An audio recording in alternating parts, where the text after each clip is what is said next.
প্রিয় ছাত্রছাত্রীরা, সোমনাথদা কোচিং সেন্টারে তোমাদের সবাইকে স্বাগত।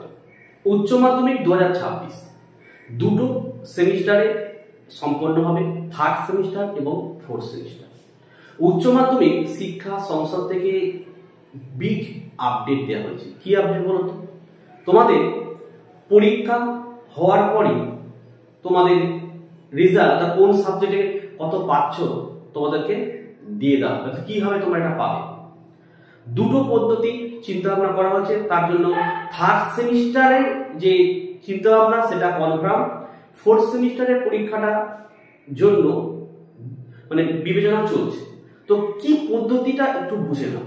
দেখো, থার্ড সেমিস্টারের পরীক্ষা তোমাদের এমসিকিউতে হয়, এটা তোমরা প্রত্যেকেই জানো, এবং একটি তোমাদের প্রশ্নপত্র দেওয়া হবে, তার সঙ্গে একটি OMR এর সিট তোমাদের দেওয়া হবে, যেখানে তোমাদের নাম, roll number, registration number, booklet number, subject গুলো লিখে সব গোল গোল করতে হবে। বাকি 40টি যে প্রশ্ন সেটাও তোমাদেরকে গোল গোল করতে হবে। করার পর OMR সিট তোমরা কিন্তু জমা দিয়ে দিচ্ছ।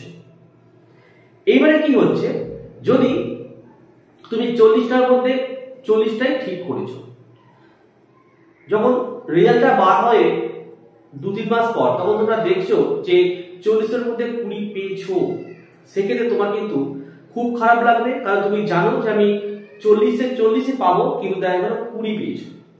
তো এরকম কিন্তু কাজ প্রায় হয়ে থাকে। তোমরা জানো যে উচ্চ মাধ্যমিক অনেকে PPR PPS পড়েছে, তাতে অনেক নাম্বার বেড়েছে।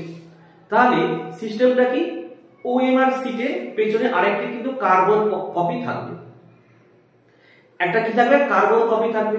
তুমি যতগুলো প্রশ্নের উত্তর গোল গোল করেছো সমস্ত কিছু ওই কার্বন কপির মধ্যে উঠে যাবে। পরীক্ষার পর, সবকটা পরীক্ষা শেষ হওয়ার পর তোমাদের কার্বন কপিগুলো কিন্তু ফেরত দেয়া হবে। তাহলে তুমি ঘরে এসে অ্যান্সার শিট মিলিয়ে নিতে পারবে, এবং পর্ষদ থেকে একটা অ্যান্সার শিট বা অ্যান্সার শিট কিন্তু দিয়ে দেওয়া হবে। পরীক্ষার পর তোমার এটাকে মিলিয়ে নিলে যে আমি এতগুলো ঠিক করেছি, আমি এত নাম্বার পাবো।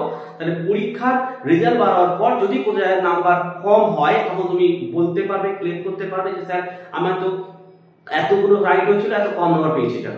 তাই এটা একটা কিন্তু ভালো পদ্ধতি। আর একটা পদ্ধতি কি চিন্তা ভাবনা করা হয়েছে, যে তোমরা যে OMR সিটে পরীক্ষা দেবে সেটা কিন্তু ওয়েবসাইটে ডাউনলোড করা হবে।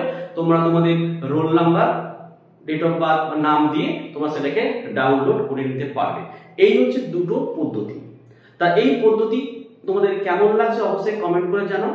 এবং ফোর্থ সেমিস্টারের টেস্টটা বলি একটু। ফোর্থ সেমিস্টার ব্যাপারটা হচ্ছে, তোমরা জানো যে ফোর্থ সেমিস্টার কিন্তু তোমাদের 2 নম্বর এবং 5 নম্বরের প্রশ্ন কিন্তু লিখতে হয়। সেক্ষেত্রে আর OMR সিট কিন্তু ব্যবহার করা হয় না। কিন্তু তোমাদের ফোর্থ সেমিস্টারে যে কি পদ্ধতি অবলম্বন করলে তোমরা থার্ড সেমিস্টারের মতো সুবিধা পাবে, সেটা কিন্তু চিন্তা ভাবনার মধ্যে রয়েছে। ঠিক আছে? তো এই ছিল আজকের একটি গুরুত্বপূর্ণ আপডেট। ভিডিও কেমন লাগলো অবশ্যই কমেন্ট করে জানিও, এবং তোমাদের মতামত জানিও যে এই পদ্ধতি তোমাদের কেমন লাগছে। ভিডিওটি প্রচুর পরিমাণে তোমরা শেয়ার করে দিও।